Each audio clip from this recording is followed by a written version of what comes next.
जय माता दी मित्रों, आपका हमारे YouTube चैनल में हार्दिक स्वागत है। जैसा कि आप देख रहे हैं, अभी नवरात्रे चल रहे हैं। शारदीय नवरात्रे इन्हें बोला जाता है। आज मैं आपको इस वीडियो के माध्यम से बताने जा रहा हूँ कि दुर्गा सप्तशती के अंदर नवरात्रि में सब दुर्गा सप्तशती का पाठ करते ही हैं और नरवान मंत्र का जाप करते हैं, लेकिन उन्हें ये नहीं पता कि उन्हें क्या क्या किस किस अध्याय से क्या क्या प्राप्त होता है। ये मैं आपको बताऊंगा और ये वीडियो में आपको नरवान मंत्र के बारे में भी मैं आपको बताऊंगा कि कौन कौन से ग्रह उससे नियंत्रित होते हैं। दुर्गा सप्तशती के पाठ का महत्व माँ दुर्गा की आराधना और उनकी कृपा प्राप्त करने के लिए दुर्गा सप्तशती का पाठ सर्वोत्तम है। अत इससे बढ़कर कोई और पाठ है ही नहीं। भुवनेश्वरी संहिता में भी कहा गया है कि जिस प्रकार से वेद अनादि हैं, उसी प्रकार सप्तशती भी अनादि है। दुर्गा सप्तशती के 700 श्लोकों में देवी चरित्र का वर्णन है। दुर्गा सप्तशती में कुल 13 अध्याय हैं।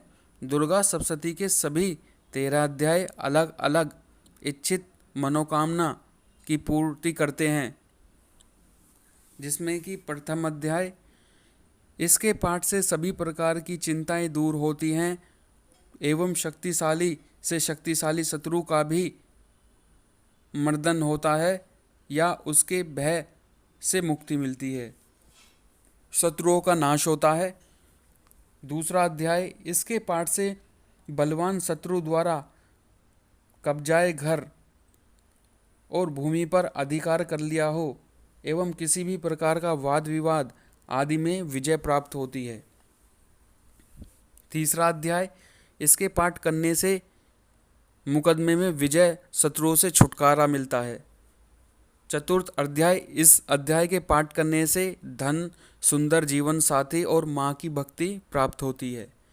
पांचवा अध्याय के पाठ करने से भक्ति मिलती है और भय, बुरे सपनों और भूत प्रेत आदि का निराकरण होता है। छठा अध्याय, इस अध्याय के पाठ करने से समस्त बाधाएं साधक की दूर होती हैं और समस्त मनोवांछित फल की प्राप्ति होती है। मित्रों, सातवां अध्याय, इस अध्याय के पाठ करने से हृदय की समस्त मनोकामनाओं की पूर्ति होती है और किसी विशेष गुप्त कामना की भी पूर्ति होती है। अष्टम अध्याय का पाठ करने से धन का लाभ होता है। नौवें अध्याय का पाठ करने से खोए हुए की तलाश में सफलता मिलती है और संपत्ति एवं धन का भी लाभ प्राप्त होता है। 10वां अध्याय, इस अध्याय के पाठ करने से गुमशुदा की तलाश में सफलता मिलती है, शक्ति और संतान का सुख प्राप्त होता है। 11वां अध्याय के पाठ करने से सभी प्रकार की चिंताओं से मुक्ति और व्यापार में सफलता एवं सुख संपत्ति की प्राप्ति होती है। 12वां अध्याय के पाठ करने से सभी रोगों से छुटकारा मिलता है और समाज के अंदर मान सम्मान की प्राप्ति होती है। 13वां अध्याय के पाठ करने से माता की भक्ति और सभी इच्छित वस्तु की प्राप्ति होती है। मित्रों, आपको भी ये 13 अध्याय का पाठ करना चाहिए। इसके अंदर नरवान मंत्र का भी जाप अवश्य ही होता है। दुर्गा सप्तशती में नरवान मंत्र मूल मंत्र है, जिसके बिना दुर्गा जी की उपासना पूर्ण नहीं मानी जाती। नव का अर्थ 9 तथा अण का अर्थ अक्षर होता है। अत नरवान मंत्र 9 अक्षर वाला मंत्र होता है। कोई कोई इसमें ओम लगा देता है, पर वो गलत है, 10 मंत्र हो जाता है। 9 अक्षरों का मंत्र इस प्रकार है: ऐंग ह्रीं क्लीं चामुंडाय विच्चे। यदि आप ये बोल रहे हैं तो आप इसी प्रकार से मंत्र करेंगे। कोई कोई एम ह्रीं क्लीं चामुंडाई विच्चे भी बोलता है। ये दोनों ही प्रकार से बोले जा सकते हैं, लेकिन इसके अंदर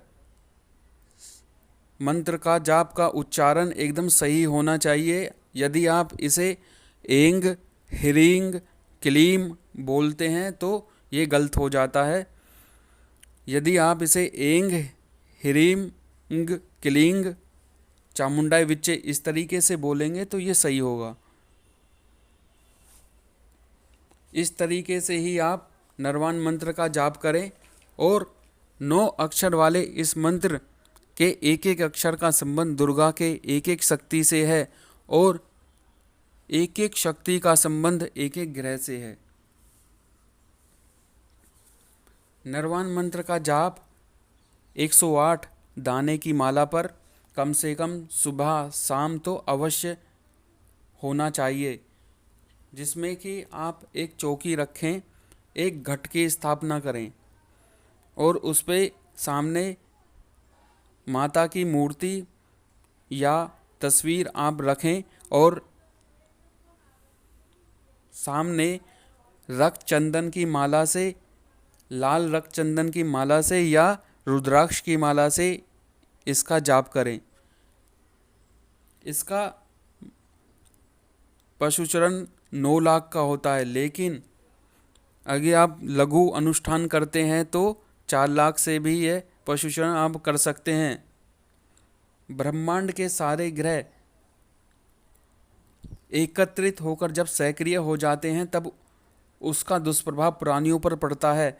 ग्रह के इस दुष्प्रभाव से बचने के लिए नवरात्रि में दुर्गा की पूजा आराधना की जाती है। माँ दुर्गा के नरवान मंत्र और उससे संचालित ग्रह को नियंत्रित करते हैं। जैसे कि एंग का संबंध दुर्गा जी की पहली शक्ति शैलीपुत्री से है, जिसकी उपासना हम नवरात्रि में प्रथम दिन करते हैं। इसका दूसरा अक्षर ह्रीम है, जो कि चंद्रमा ग्रह को नियंत्रित करता है। इसका संबंध दुर्गा जी की दूसरी शक्ति ब्रह्मचारिणी से है, जिसकी पूजा हम दूसरे दिन करते हैं।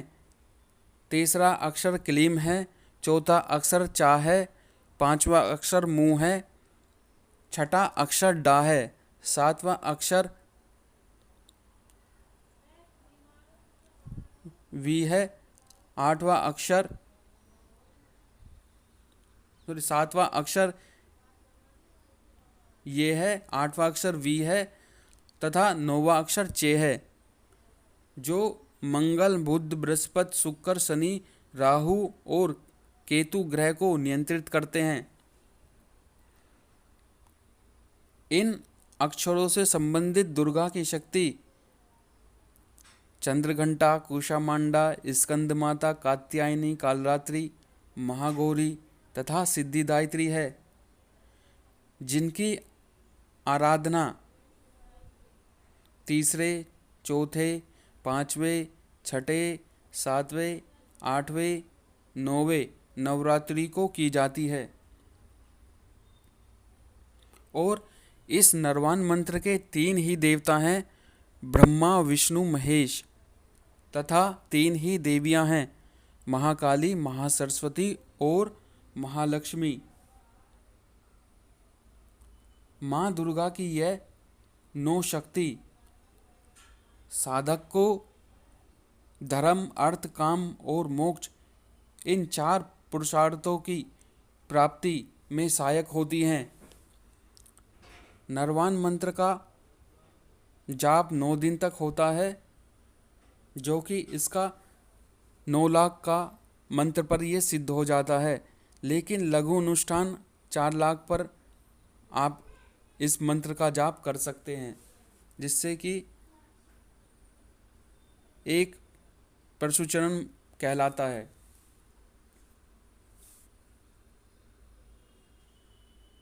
अतः आप इसकी साधना इस तरीके से ही करते रहें। जय माँ भगवती।